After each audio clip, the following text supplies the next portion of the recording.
అందరికీ నమస్కారం. వెంకట గోపి ఏబీవీపీ రాష్ట్ర కార్యదర్శి. ఏదైతే నిర్విరామంగా కొన్ని నెలల పాటు నుంచి జరుగుతున్నటువంటి ఈ ఎఫ్ఎంజీ విద్యార్థుల యొక్క పోరాటానికి ఏబీవీపీ సంపూర్ణంగా మద్దతు తెలియజేస్తూ ఉంది. మిగతా విద్యార్థి సంఘాలన్నీ కూడా ఈ యొక్క ఉద్యమాన్ని ముందుకు తీసుకెళ్ళడానికి సంపూర్ణంగా మద్దతు ఇస్తాయని తెలియజేస్తూ, దాంతోపాటుగా ఏదైతే ఈ యొక్క ఒక్క వ్యక్తి యొక్క నిర్లక్ష్య ధోరణి, నియంతృత్వ ధోరణి వల్ల కొన్ని వందల మంది యొక్క విద్యార్థుల జీవితాలతో ఆడుకున్నటువంటి ఈ ఏపీఎంసీ రిజిస్టర్ ఎవరైతే ఐ రమేష్ ఉన్నాడో, నీకు చేత కాకపోతే రిజిస్టర్ పదవికి రాజీనామా చేసి పక్కకెళ్ళు తప్ప విద్యార్థుల యొక్క జీవితాలతో నువ్వు ఆడుకోవద్దు. కేంద్ర ప్రభుత్వం ప్రతి సంవత్సరం 10,000 మెడికల్ సీట్లు పెంచి విదేశాలకు వెళ్ళే యొక్క విద్యార్థుల సంఖ్య తగ్గించాలని ట్రై చేస్తూ ఉంటే, ఇక్కడ మాత్రం విదేశాల నుంచి చదువుకొని 50 లక్షలు 60 లక్షలు పెట్టి వేరే దేశంలోకి వెళ్ళి చదువుకొని వచ్చిన విద్యార్థుల యొక్క సేవలు కనీసం స్టైఫండ్ ఇవ్వకుండా 1 సంవత్సరం పాటు వాళ్ళని ఎక్కడెక్కడో పెట్టి కాలేజీలో వాళ్ళ చేత సేవ చేయించుకొని తర్వాత 1 నెలలో ముగుస్తుందనగా మీకు ఇంకో 12 మంత్స్ మీ యొక్క ఇంటర్న్షిప్ పీరియడ్ పెరుగుతానని చెప్పి రిజిస్టర్ ఏదైతే ఒక వ్యాఖ్యలు చేస్తే, ఎందుకండి చేశారంటే ఎన్ఎంసీ రూల్స్ అని చెప్పాడు. ఎన్ఎంసీ రూల్స్ నీకు చదవటం చేత కాకపోతే విద్యార్థుల దగ్గర రా, లేకపోతే ఏబీవీపీ దగ్గర రా, చదివి నేర్పిస్తా. ఇదిగో అన్ని నిలిచింది.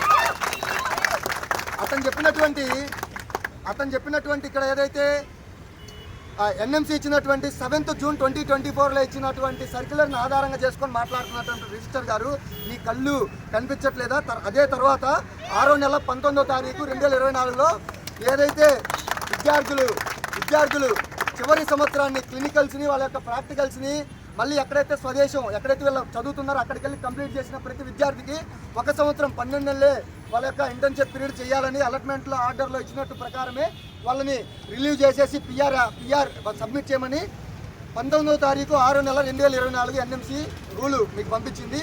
ఇది చదవకుండా విద్యార్థులు వెళ్ళినప్పుడల్లా నీకు దొరికినటువంటి 7వ తారీఖు 2024 జూన్లో వచ్చిన దాన్ని మాట్లాడుతూ ఉన్నాం. నేను అదే ఇప్పుడు మాట్లాడుతున్నా. మళ్ళీ నిన్న విద్యార్థులు మన అరెస్టులు చేశారు, ఇదంతా ఏంటని మాట్లాడితే మళ్ళీ ఢిల్లీకి వెళ్ళాలి, ఎన్ఎంసీ దగ్గరికి వెళ్ళాలంటా ఉన్నారు. అంటే 29 రాష్ట్రాలకు లేనటువంటిది నువ్వే ఢిల్లీకి వెళ్తావా, నువ్వే ఫ్లైట్లో తిరగాలని నీ సొంత ఖర్చులు పెట్టుకుని వెళ్తానంటే, అంతేకాని వీళ్ళకి స్పష్టమైన హామీ ఇచ్చే వరకు వీళ్ళని వదిలే ప్రసక్తే లేదు. అవసరమైతే ఏపీఎంసీని కూడా ముట్టడిస్తామని తెలియజేస్తా ఉన్నాం. ఇంకో విషయంలో మాట్లాడితే ఎన్ఎంసీ చెప్పాలని రిజిస్టర్ గారు మాట్లాడుతూ ఉన్నారంట. నీ దిక్కున్న చోటుతో చెప్పుకోమని విద్యార్థులతో అంటా ఉన్నారు. ఇదే ఎన్ఎంసీ, ఇదిగో నా పక్కన ఉన్నటువంటి విద్యార్థి సుజయ్ బాబు అనే విద్యార్థి ఎన్ఎంసీకి ఏమండి నేను 12 నెలలు నేను కంప్లీట్ చేస్తున్నాను, నాకు పిఆర్ ఇవ్వట్లేదు ఏంటని అప్లై చేస్తే, ఇతన్ని వెరిఫై చేసిన తర్వాత ఖచ్చితమైన అలర్ట్మెంట్ ఆర్డర్ తీసుకోండి, పిఆర్ మీరు తీసుకోండి అని చెప్పేసి ఎన్ఎంసీ క్లియర్గా గైడెన్స్ చేస్తూ రిజిస్టర్ కూడా ఫార్వర్డ్ చేసింది.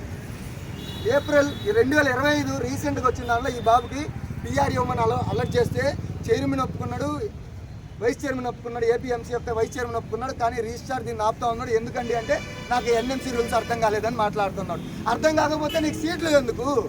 అర్థం కాకపోతే నా దగ్గరకో ఈ పిల్లల దగ్గరకో వస్తే నేర్పిస్తారు. ఇది ఇప్పటికైనా బుద్ధి తెచ్చుకొని నువ్వు విద్యార్థులకు న్యాయం చేయకపోతే ప్రభుత్వానికి ఇది తీరని మధ్య నువ్వు సుపరిపాలనకి తొలి అడిగిన గవర్నమెంట్ అంతా చేస్తూ ఉంది. కానీ ఎక్కడ సుపరిపాలన మీరు చూసుకొని ముందుకెళ్ళాలని చెప్తా ఉన్నాం. ఇదే విధంగా వీళ్ళకి న్యాయం చేయకపోతే ఏబీవీపీ మిగతా విద్యార్థి సంఘాలు అందరూ ఐక్యవేదిక పెట్టి అందరం కూడా ఎంతవరకైనా పోరాటానికి సిద్ధంగా ఉందని తెలియజేస్తా ఉన్నాం. భారత్ మాతాకి జై, జై హింద్. వైద్య ఆరోగ్య శాఖ మంత్రికి కలిసి రిప్రజెంటేషన్ ఇస్తారా మీరు దీని మీద? మంత్రి కూడా మీ పార్టీ నుంచి ఆయన ఉన్నాడు. ఇక్కడ చాలా మందికి అపోహ ఏంటంటే ఏబీవీపీకి బీజేపీకి ఎటువంటి సంబంధం లేదు, కేవలం మా యొక్క ఐడియాలజీ మాత్రమే ఒకటి ఉంటుంది. కానీ ఈరోజు నేను మాట్లాడుతున్నా, మంత్రికి కూడా చేత కాకపోతే రాజీనామా చేయొచ్చు. మంత్రికి కూడా చేత కాకపోతే రాజీనామా చేయొచ్చు. ఏదైతే ఒక రిజిస్ట్రారు ఇంతమంది విద్యార్థుల జీవితాలతో ఆడుకుంటానంటే ఏబీవీపీ నమ్మట్లా. వెనక గవర్నమెంట్ ఉండి రిజిస్ట్రార్ని బూచికి చూపించి నడుస్తూ ఉందని నా ఏబీవీపీ భావిస్తూ ఉంది. అందరూ కూడా దీనిపైన వాళ్ళకి సమాధానం చెప్పాలని కోరుతా ఉన్నాం. మినిస్టర్ గారికి ఆల్రెడీ విద్యార్థులు వెళ్ళి రిప్రజెంటేషన్ ఇవ్వడం జరిగింది. అందరినీ కలుపుకొని వెళ్ళి మేము కూడా మళ్ళీ కలిసి దీనిపైన సమస్య పరిష్కరించాలని మేము కోరుతా ఉన్నాం, తెలియజేస్తా ఉన్నాం.